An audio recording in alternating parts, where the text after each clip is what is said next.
मैं हूं जितेंद्र। 6 कैदियों ने जेल के हर रूट की जानकारी ली जहां से भागना संभव हो सकता था, पर ऐसा कोई रास्ता नहीं दिखा जो भागना संभव बनाए। ना फेंस, ना डोर, ना गार्ड को बंदी बनाना। फिर उनमें से एक को एक ऐसा विचार आया जिसने जेल ब्रेक की पूरी रुख बदल दी। सब कुछ हो रहा था जेलर के सामने, पर उसे जरा भी भनक नहीं पड़ी। एक सुबह पता चला 6 कैदी अपने सेल से गायब हैं, जबकि ये जेल थी glades correctional institution. The Glades Correctional Institution in Belle Glade. Glades Correctional Institution was built in 1932. Glades Correctional Institution in Florida. 7 inmates escaping from Glades. The Glades Correctional Institution has been informed. The Glades Correctional Institute. Glades Correctional Institution.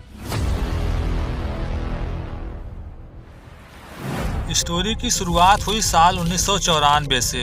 यह है देश America. America के दक्षिण पूर्व में है Florida राज्य। यहीं पर है ग्लेड्स करेक्शनल इंस्टीट्यूशन। ये जगह किसी जेल से ज्यादा एक विशाल कंक्रीट और स्टील की भूल भुलैया जैसी लगती थी। हर तरफ कीचड़ और जेल के अंदर हर तरफ हथियार के साथ ऑफिसर्स। ये सब मिलकर इस जेल को ऐसे पिंजरे में बदल देते हैं जहां से निकलना लगभग नामुमकिन था। 1100 से ज्यादा खतरनाक अपराधियों से भरी इस जेल में दिसंबर की ठंडी हवा भी कैदियों के मन को शांत नहीं कर पा रही थी। इन कैदियों में 6 लोग ऐसे थे जो अपनी आजादी के लिए किसी भी हद तक जा सकते हैं। अपने अपराधों से लेकर अपनी सोच तक हर तरीके से खतरनाक थे।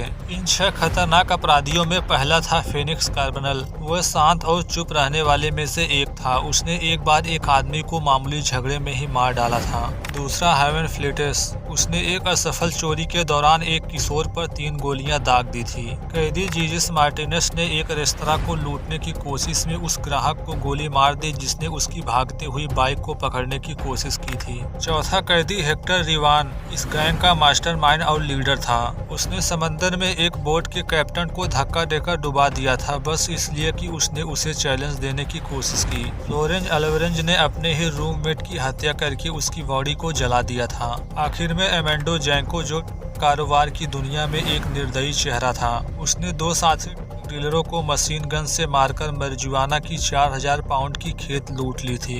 यह गैंग सिर्फ अमेरिका में ही नहीं बल्कि देश क्यूबा तक इंफेमस था। इनमें से कई कैदी पहले क्यूबा की जेल में थे जहां उन्होंने टॉर्चर्स तथा वायलेंस की आदत डाल ली थी। 80 के दशक में क्यूबा के तानाशाह फिडेल कास्ट्रो ने अपने खतरनाक अपराधियों को पॉलिटिकल रिफ्यूजी बताकर अमेरिका भेज दिया था। इन कारणों से इस गैंग के कई मेंबर ने पहले ही जेल से भागने की हैबिट और एक्सपीरियंस रखते थे। इन कैदियों में हेक्टर एक ऐसा आदमी था जिसके दिमाग में जेल का मैप, हर गार्ड की शिफ्ट टाइमिंग, हर दरवाजे की खटखटाहट, हर कोने में चलने वाली आवाज सब जैसे रिकॉर्ड थी। वह जानता था कि फेंस को पार करना नामुमकिन है, रिजर्वायर को पार करना जैसे मौत को बुलावा देना है, दीवारों को फाड़ना बिल्कुल संभव नहीं। कई रातों तक वह अपने सेल में जागता रहा, नोट करता रहा बाहर लगे निगरानी टावर की लाइट्स किस इंटरवल पर घूमती है, गन्ने के खेतों की दिशा में कितनी देर में निगरानी होती है, कौन सा गार्ड रात की शिफ्ट में थोड़े समय के लिए सो जाता है। यह सब उसने बहुत बारीकी से नोट किया। धीरे धीरे उसने एक प्लान बनाया।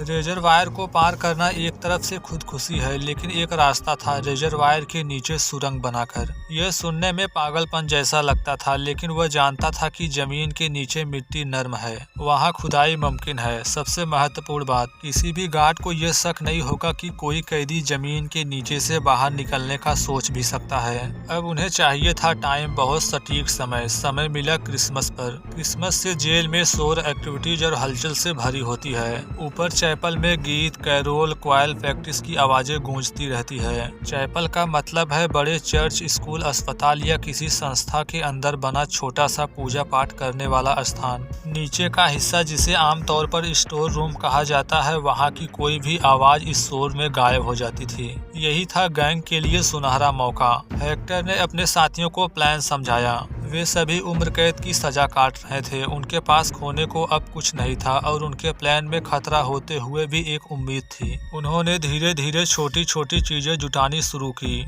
स्टील के चम्मच, लकड़ी के छोटे टुकड़े, साफ कपड़े जिसे वे सुरंग से निकलने के बाद पहन सकें, रस्सी जो बाद में जरूरत पड़ सकती थी। हर चीज चुराते थे, लेकिन इतनी चुपचाप कि कोई गार्ड एक बार भी शक नहीं करता। वे हर दिन चैपल में जाने लगे। जब कोई गार्ड पूछता कि इतने दिन से तुम लोग चर्च की सभा में क्यों जा रहे हो, तो वे सिर झुकाकर जवाब देते कि भगवान के करीब आने की कोशिश कर रहे हैं। पर असली कहानी उसकी बिल्कुल उलट थी। वे प्रार्थना करने नहीं बल्कि चैपल के नीचे जाकर कपड़े बदलते, खुदाई करते और फिर वापस ऊपर लौट आते थे। पूरे जेल में सिर्फ हेक्टर को यह जानकारी थी कि चैपल की जमीन के नीचे पुराने पाइपों के लिए थोड़ा खाली स्थान है। बाकी किसी कैदी को इस बात का पता नहीं था। उसने इसे अपनी आंखों से उस वक्त देखा जब उसे एक बार साफ सफाई करने वाले कैदियों के साथ काम पर लाया गया। अब गैंग एक एक कदम आगे बढ़ा रहा था। जमीन नरम कीचड़ वाली थी, इसलिए उन्हें लकड़ी या भारी टूल्स की जरूरत थी। लेकिन समस्या अलग थी। सुरंग ढह सकती है और वे जिंदा दफन हो सकते थे। इन्होंने सुरंग को पतला लेकिन लंबा रखने का फैसला किया, जिससे कि मिट्टी कम हिले और खुदाई भी तेज हो। जिस दिन इन्होंने खुदाई शुरू की उस दिन जेल के ऊपर क्रिसमस की तैयारी चल रही थी। वक्त बिल्कुल सही था, लेकिन खुदाई आसान नहीं थी। जमीन कीचड़ वाली थी, कपड़े गंदे हो जाते थे। इस समस्या का समाधान गैंग ने ये निकाला कि वे सुरंग से बाहर निकलकर चैपल के नीचे साफ कपड़े पहन लेते और फिर अपनी अपनी सेल में चले जाते। कोई गार्ड ये नहीं समझ पाया वे हर दिन क्यों साफ और गंदे कपड़े के बीच बदलते रहते थे। करीब एक हफ्ते बाद एक बड़ी समस्या आई। प्रिजन अथॉरिटी ने सुरक्षा बढ़ाने का फैसला किया। एक नई फेंस बनाई जानी थी, पुरानी फेंस से 20 से 30 फीट आगे की ओर। इसका मतलब था सुरंग को पूरा करने में अब बहुत अधिक दूर खुदाई करनी पड़ेगी और शायद नए फेंस के नीचे से निकलने की पॉसिबिलिटी बहुत कम हो जाए। सच्चाई जानकर कैदियों को मानो जैसे बिजली का झटका लगा। फील हुआ उनका 3 हफ्तों का प्लान खत्म होने वाला है, लेकिन अब वापस मुड़ने का कोई ऑप्शन नहीं। उसने सभी को बताया वे अगर अभी और तेजी से खुदाई नहीं करेंगे तो उन्हें 20 से 30 फीट और खोदना होगा, जो लगभग नामुमकिन है। समझ गए ये अब समय के खिलाफ लड़ाई है। खुदाई तेज कर दी। सुरंग अब लगभग 10 मीटर लंबी हो चुकी थी। फाइनली वक्त आ चुका था 2 जनवरी, वह दिन जब 3 हफ्तों की मेहनत पूरी हो चुकी थी। सुरंग तैयार थी, अब सिर्फ सही वक्त का इंतजार था। सही वक्त आया उस शाम जब जेल के मोस्ट ऑफ कैदी रिक्रिएशन यार्ड की तरफ थे, जब गार्ड कम थे, जब चैपल लगभग खाली था। 2 जनवरी की शाम धीरे धीरे रात की तरफ बढ़ रही थी। गार्ड की शिफ्ट बदल रही है। सूरज की आखिरी रोशनी में एक एक कर चैपल के बैकयार्ड में पहुंचे। ऊपर पादरी और कुछ कैदी त्योहार की तैयारी में लगे थे। किसी को अंदाजा भी नहीं था कि नीचे जमीन के भीतर 6 लोग मौत से भी बड़ी चुनौती लेने वाले हैं। जैसे चैपल के नीचे वाला कमरा खाली हुआ, सभी जल्दी जल्दी वहां पहुंचे, कपड़े बदले और सुरंग के मुहाने की तरफ बढ़े। अंदर घुसते ही अंधेरा पूरी तरह छा गया। उनके पास सिर्फ एक ही छोटी टॉर्च थी, जिसे बहुत कम देर के लिए इस्तेमाल किया जा सकता था। सबसे पहले हेक्टर अंदर घुसा, उसके पीछे फिलिक्स, फिर हेवन, फिर जीसस और फिर अरवेंडर और सबसे आखिरी में फ्लोरेज। जानते थे कि सुरंग अगर कहीं भी ढही तो पीछे के लोग जिंदा दफन हो सकते हैं। हर इंच को सावधानी से आगे बढ़ रहे थे। सुरंग बेहद नैरो थी, उनमें से कोई भी सीधे नहीं बैठ सकता था। उन्हें घुटनों और कोहनियों के बल आगे बढ़ना पड़ रहा था। सांस लेना मुश्किल हो रहा था और हर कुछ फीट पर ऐसा लगता जैसे जगह कम होती जा रही हो। सुरंग का आखिरी पॉइंट अब बस कुछ ही फीट दूर थी। 3 हफ्तों की थकान, तनाव, दर्द और हर डर जैसे एक पल में हल्का हो गया। बाहर झांका, सामने गन्ने के खेत का सन्नाटा था। दूर से झिंगरों की आवाजें आती थी। रात घनी थी, लेकिन इतनी घनी नहीं कि कोई उन्हें देख न सके। टावरों की रोशनी पास पास में घूमती रहती थी। उन्हें सही मोमेंट का इंतजार करना था। कुछ सेकंड बाद जब टावर की लाइट दूसरी दिशा में घूमी, बारी बारी से हर कोई बाहर निकलने लगा। सभी के कपड़े मिट्टी से सने थे, लेकिन उनके पास बदलने के लिए साफ कपड़े थे, जिन्हें जल्दी जल्दी पहनने लगे। ठीक उसी समय उन्हें एक बड़ा झटका लगा। पास के टावर में मौजूद एक सुधार अधिकारी की नजर उन पर पड़ गई। उसने टॉर्च की रोशनी उनकी दिशा में की और चिल्लाया, हे स्टॉप। एक पल की देरी का भी सवाल नहीं था, भागना शुरू कर दिए। टावर गार्ड ने अपनी राइफलें कंधे पर टिकाई और 2 गोलियां चलाई। गोलियां उनके करीब से गुजर गई, किसी को चोट नहीं लगी। सब तेजी से गन्ने की खेत की ओर भाग रहे थे। गार्ड ने रेडियो पर अलर्ट भेज दिया। पूरा जेल कुछ ही सेकंड में सायरनों की आवाज से गूंज गया। दूर दूर तक टावरों की घूमती लाइटें चमकने लगी, लेकिन इन 6 लोगों ने प्लान में एक और मोड़ तैयार कर लिया था, एक घिनौना लेकिन बेहद इफेक्टिव। भागते भागते हेक्टर ने अचानक चिल्लाकर कहा, फिलिक्स नीचे गिरो। वह समझ नहीं पाया, लेकिन अगले ही सेकंड गैंग के 5 लोगों ने उसे पकड़कर बेरहमी से मारना शुरू कर दिया। मुक्के पैरों घूसों से वे इतनी बुरी तरह पीट रहे थे कि खड़ा भी नहीं हो पा रहा था। एक बार भी वार रोका नहीं गया। कुछ ही सेकंड में वह लगभग बेहोश हो गया। अब सभी को इशारा किया दिया गया, अब भागो। पांचों को पता था ये प्लान क्यों बनाई गई है। जब गार्ड पीछा करेंगे और एक घायल कैदी पड़ा मिलेगा तो उनका पहला काम उसे सेफ्टी देना होगा। उसकी मेडिकल जांच, उसकी हालत, उसकी सुरक्षा, इन सब में समय लगेगा।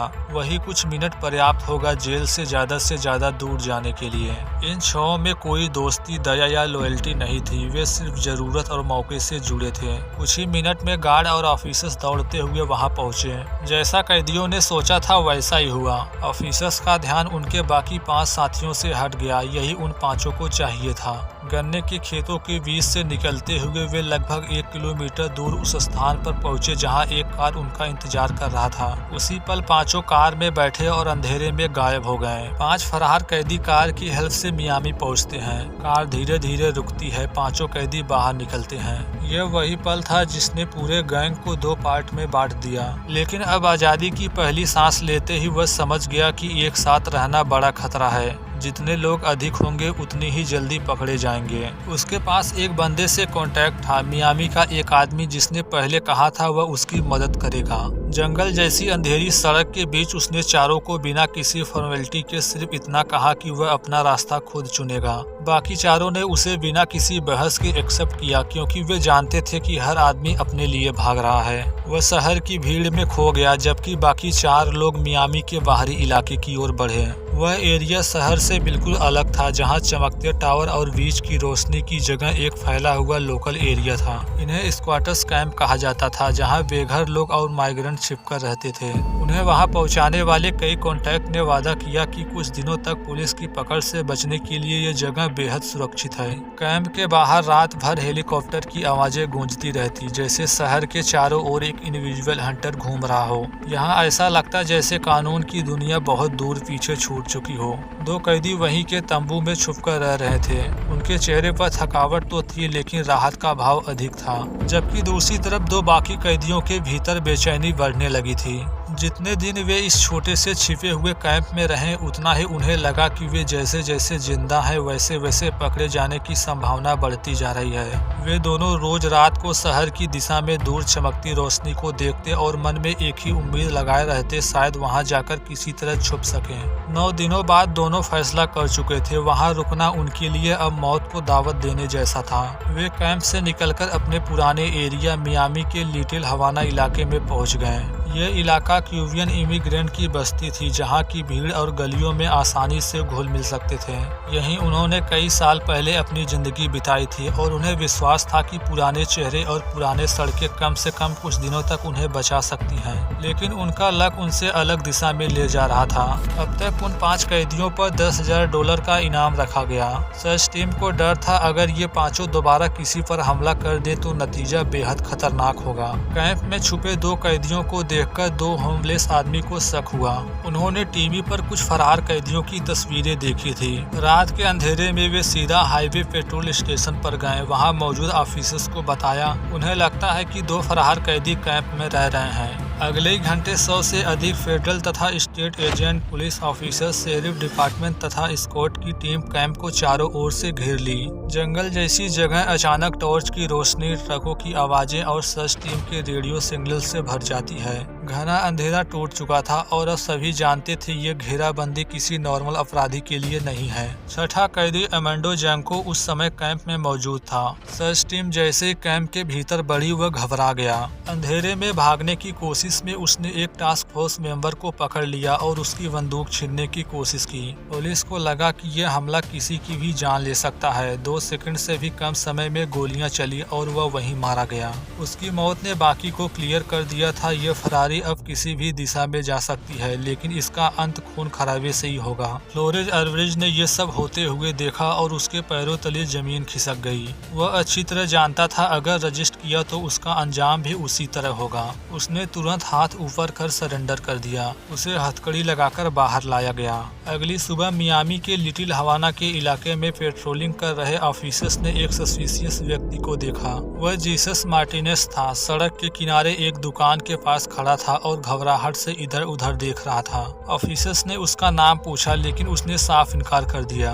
उसके पास कोई पहचान पत्र भी नहीं था। उसकी आवाज, उसके हाव भाव और उसकी आंखों की बेचैनी ने पुलिस के शक को और बढ़ा दिया। तभी उसके दोनों आंखों पर बने टैटू को देखे और तुरंत रेडियो पर जानकारी मंगवाई। जैसे टैटू के बारे में जानकारी मिलता है, डाउट यकीन में बदल जाता है। उसे पुलिस स्टेशन लाया जाता है और वहाँ फिंगरप्रिंट चेक से क्लियर हो जाता है वह वही जीसस मार्टिन है जिसे पूरी फ्लोरिडा सर्च टीम खोज रही थी। उस गिरफ्तारी के कुछ ही घंटे बाद हेक्टर इवान भी पकड़ा जाता है। वह लिटिल हवाना की गलियों की भीड़ के बीच छिपने की कोशिश कर रहा था, लेकिन पुलिस का सर्कल उससे तेज था।